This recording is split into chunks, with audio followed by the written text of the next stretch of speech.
Welcome to Anita Talks History and Genealogy. So pleased that you could join us today. It is October 2025, and we have a lot of news and uh, interesting situations going on. I call it managed chaos, which is how the alt-right run our government. Um, we have DJT and his crew, or whoever those people are, throwing out edicts every day, talking about what they're going to do. And some people are afraid, and some people are like, okay, we know who you are. Nothing you do surprises us. You're not the first, and you won't be the last. And are not really, tripping. Just a lot of us folks of color are minding our own black business. So before I get started, I want to ask you guys to please hit that like key, hit that subscribe key, and share this. And if you have meaningful comments, hey, comment. But what I want to do is to remind us, those of us who are listening, those of us who are woke, that he's not the first, meaning DJT, he's not the first maniac, idiot to be president of these United States. And the fact that he is so open with his hatred and racism and misogyny, is somewhat of a blessing, because we know who he is. He tells us every day. But there have been presidents who did a lot of stuff underhand, in the past and in recent history that was just as dangerous as what this man is doing. And we didn't know about it until we were in a war, like the Vietnam War, like the Korean War, so many of the undeclared wars that this country has had in Afghanistan, Iraq. It has been nothing but an endless series of war since they landed on the shores of the Americas. And I'm telling you that some of these folks just like war. They have, at this point, they have money, they have power, they have all the things they want. Trump has a Republican Congress. He has a Supreme Court that gives him, almost anything he wants.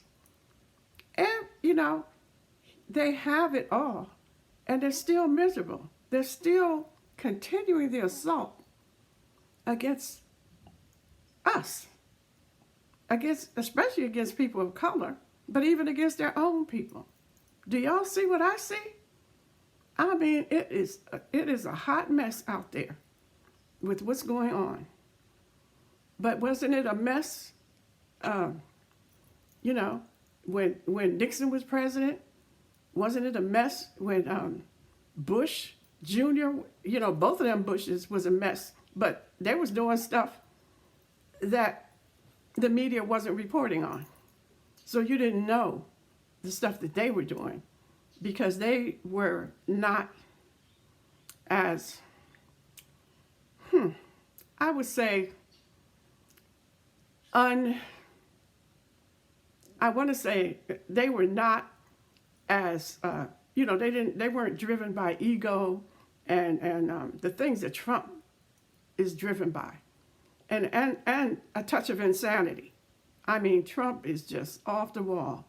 He will threaten Republicans and Democrats. His policies are hurting people in the rural areas. There are people in North Carolina and Tennessee who had floods, and FEMA didn't go to help them. He pulled the funds from FEMA.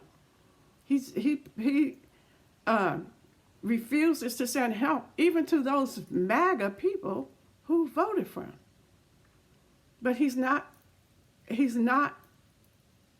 new phenomenon. It's just that we know he crazy, and that, like when they're talking about the revolution, okay, let's go back. My ancestors were in the Revolutionary War, and under George Washington, and my ancestors were indigenous, were native people in Virginia, the ones that served in the Revolutionary War.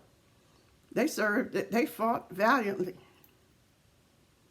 And after the Revolutionary War, they called them mulatto, and that was what they call paper genocide, because if they said they were native, that meant they could claim land, or they could claim their tribal lands. So they were not even allowed to say the tribes that they came from.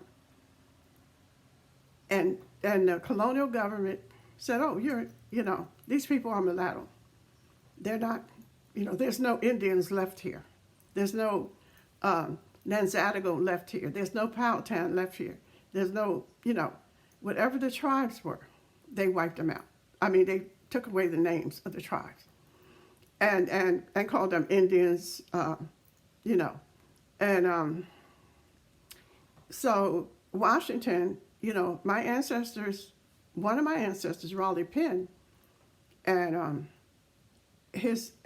several of his brother-in-laws, his brother, his nephews, they all fought at the Siege of Yorktown, which was under General George Washington. That was the last battle of the Revolutionary War, the battle that ended the Revolutionary War. But and Raleigh Penn and his wife, Sarah Red Cross Evans Penn, owned land. They were sitting on land that had been tribal lands that they, in Amherst County. After the Revolutionary War, the newly formed government, American government, allowed white settlers to come in and take their land to make sure that they weren't sitting on land that they could pass, to the next generation. But it stipulated, the land that they got, after the Revolutionary War was stipulated to be heirs' property, to be passed down from generation to generation. Nobody was supposed to touch that land. It meant nothing. It meant nothing. They took the land. And some of those white folks that took it still, their descendants are still on that land. They built a church on that land, and the white people burnt it down. Their land. You see what I'm saying? This is George Washington. And they don't want you to talk bad about George Washington. Like, they were upset because I wrote about George Washington. My ancestors, Mary and Patty Bolden, were mulatto indentured servants to George Washington's family in Westmoreland County, Virginia. So I was not supposed to say that George Washington's birthplace was a plantation. They didn't want me to say that out loud. So when I wrote my book and I put plantation in there, it was like, I'm talking about somebody that they consider their God.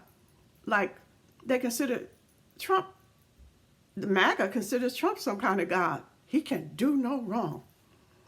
But after the Revolutionary War, George Washington and his brothers went out. They were called frontiersmen. You know what that means? They were out killing natives, men, women, and children, and taking their land. That's George Washington. That's George Washington. They didn't want me to say that my ancestor, who was a mulatto indentured servant to George Washington's family, Augustine Sr. and Augustine Jr., that that her father was William Monroe Jr., the uncle of President James Monroe. They didn't want me to say that. And there are some of us, folks that look like me, that didn't want me to say that. Why? What are you afraid of? You know, these so-called Christians don't want us to tell our truth. And that's what really grinds my nerves. If I'm writing a book and I'm saying it's nonfiction, am I not supposed to be telling the truth? Don't say it's George Washington plantation. It's a plantation. They were proud to say it back then.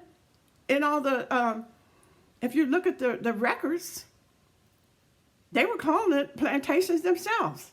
They're the ones that gave it the name. I think that's an English name. I don't think that's a native name or an African name. But yet they don't want us to write down that our ancestors were enslaved and in indentures, which is nothing but a form of slavery. You know, like the women in my family, Mary Bolden and Patty Bolden, they were indentured for like 30 years if you were a woman, 25 if you were a man. But Mary Bolden, my ancestor, who was born in 1720, served over 40 years because she kept running away from, you know, and they would go get her and bring her back and add time onto her indenture. So she was born into servitude, into slavery, because she was a mulatto, because her father, William Monroe Jr., was a white man. And her mother, Mary Monroe, had entered into a marriage with William Monroe Jr., not knowing that she, a mulatto, or maybe she didn't even know she was mulatto. She was raised on, you know, the Monroe plantation. The father, he knew, the father knew, William Monroe Sr., he knew that Mary Monroe was a servant, was his servant. He's the one that had the indenture over her. But somehow the son and her entered into a marriage and had a child, Mary Bolden, who was indentured to George Washington's family, Augustine Washington Jr. and Augustine Washington Sr., okay, for 30 years. And her daughter. And the reason that I believe they gave women more time than men is because women, you know, were getting pregnant and having children. And those children, too, were indentured. And if they had a son, that son would be indentured for 25 years. But guess what? At the end of the indenture, you had to have somewhere to go. And, or you could be stuck on that plantation, you know, continuing under the indenture. You had to have somewhere to go. So Mary Bolden, after her indenture, went to Fredericksburg, Virginia. And so did Patty. Patty went to Fredericksburg, Virginia. And they had, Mary and Patty lived to be well into their 80s. But that's not the norm. Most of them, you know, most people, they worked them so hard they didn't live out of their 40s, you know. But they lived in Fredericksburg, and Fredericksburg, Virginia was a hub for free persons of color. So those people that were in Fredericksburg, Virginia, prior to and after the Revolutionary War, were called free persons of color. They weren't called Africans. They were called free persons of color. And I'm telling you, many of them were natives who had been pushed off their land, and they were redesignated mulatto, so they were in Fredericksburg, Virginia. They went there, okay? Raleigh Penn, my one ancestor that was in the Revolutionary War, he, I believe, was a scout. He was born in Lancaster County, Virginia, and he had to serve an indenture, of course, and then after his indenture, he began moving around and went up into Yorktown, and then met Sarah somewhere between Yorktown and Amherst County, and they when they met, I think it was Buckingham County that they lived in. They met, and they were during that time. This was the 1700s, before the Revolutionary War.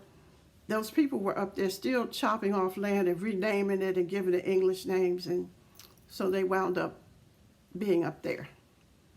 And so when they were up, and Sarah Evans received land from her father in Buckingham County. She sold that land, and then they bought land in Amherst County before the Revolutionary War. So these people were people of color, and they had land. That was money back then. They had land, and then they had land in Amherst County, Virginia. And what happened was, after the Revolutionary War, when the settlers started moving up onto the land, and they had these certain people, like they were called the POWs, and they were all in positions of authority. They were running the courts. They were judges. They were clerks. And what they were doing was taxing people and fining people.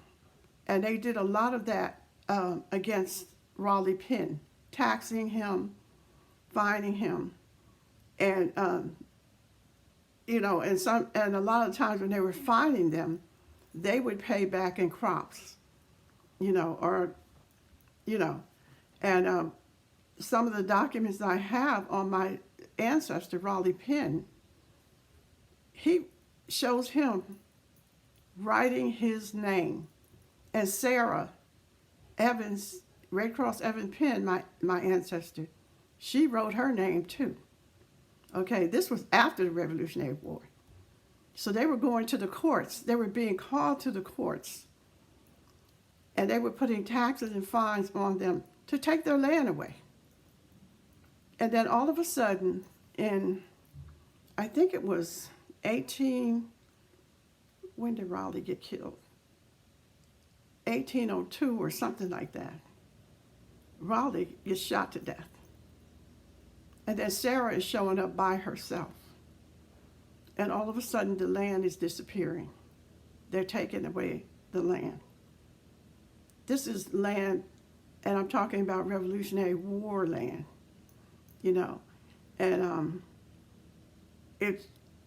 so what I'm trying to say is that all of this was going on now, us not having any rights. We have never had any rights other than the ones that we fought for, and then they gave it to us begrudgingly, and then the next administration that come up took it from us. It's all been about them pretending to care about us having rights, and one administration will give it to us, and the other one will take it away. And just like back then, the Republicans were the so-called good guys. Now we're like, oh, the Democrats, but it wasn't. It was reversed. And if the Democrats don't stop trying to get MAGAs to join the Democrats, what is going to happen if they all come and join the Democrats? Then they're going to be nothing but reverse roles, so that the Democrats are again the bad guys, and the Republicans are, again, the so-called good guys. And this is how they continue to keep us subjugated, believing that their system, and only their system, is the answer to, to the racism and whatever, to the subjugation of us as a people. And that's all I can speak about is us, because we're the ones who are suffering under it. We're the ones who are targeted. So that's what happened during the Revolutionary War. The same thing happened with my ancestors, Charles and Ambrose, who were in the Revolutionary War out of Fredericksburg. They were seamen and soldiers during the Revolutionary War. 3 years seamen. Then they went to, Camden, South Carolina, and Ambrose got taken prisoner. And Charles, he stayed around because Ambrose remained a prisoner until the end of the war. So Charles went back to Richmond. And at the end of the war, Ambrose was set free, and him and Charles were reunited. Okay? Charles did very well. There is a place, you can look this up, it's called Rocket's Landing in Richmond, Virginia, at that time, where mulattoes or free persons of color had their own business district. And Charles Lewis was a very prosperous businessman during that time. And I'm going to tell you, what they're saying is, oh, well, he must have owned slaves. I think he did. And in fact, I know he did. And the other thing I know is that, and I can prove it, he bought slaves and freed them. That's what Charles did. I found those records. Charles purchased a lady named Fanny Williams, or Frances, was it? No, Fanny. And Ambrose had asked him to purchase her because Ambrose was not, as well off as Charles, and to free her so he could marry her. And Ambrose Lewis' wife, Fanny, was, they stayed together. They had a long, successful marriage and with several children. And the same thing with Raleigh Penn. They owned people, but they were buying the Evans, Sarah Evans people. These are my ancestors who were native, were supposed to be doing indentures, but this Captain Lightbourne took the children and enslaved them and said that they were Negroes, implied that they were African and they were to be slaves. And for several generations, the Evans fought in court to free their loved ones. Many of them were in the household with Raleigh and Sarah and are listed as tithables or slaves or whatever, but they were actually Sarah's relatives.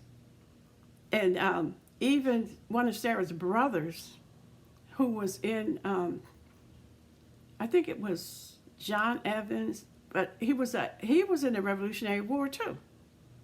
But they were living in that household because you could not just be around and not have a status. You had to be serving an indenture. You had to be a slave. You had to, or you had to prove that you